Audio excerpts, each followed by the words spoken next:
C'est Apolline qui tient.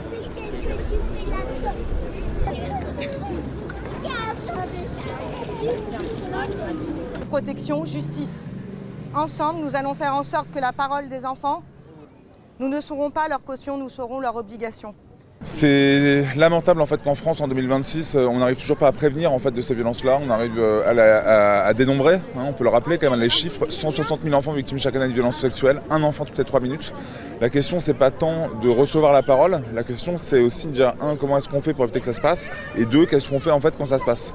Et on voit bien qu'aujourd'hui le silence est quand même de rigueur, on voit bien qu'il y a quand même très peu d'action.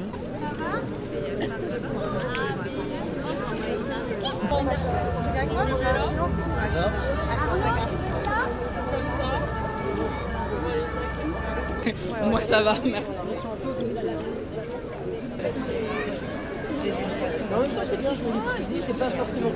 Ça fait 6 mois qu'on crie, 6 mois qu'on est accompagné de parents, de collectifs, d'associations qui sont là d'ailleurs bien, qui sont présentes et qui existent depuis longtemps.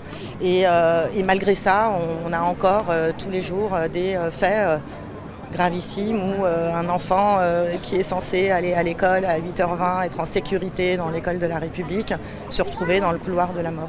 Et ça, c'est plus entendable. C'est plus entendable.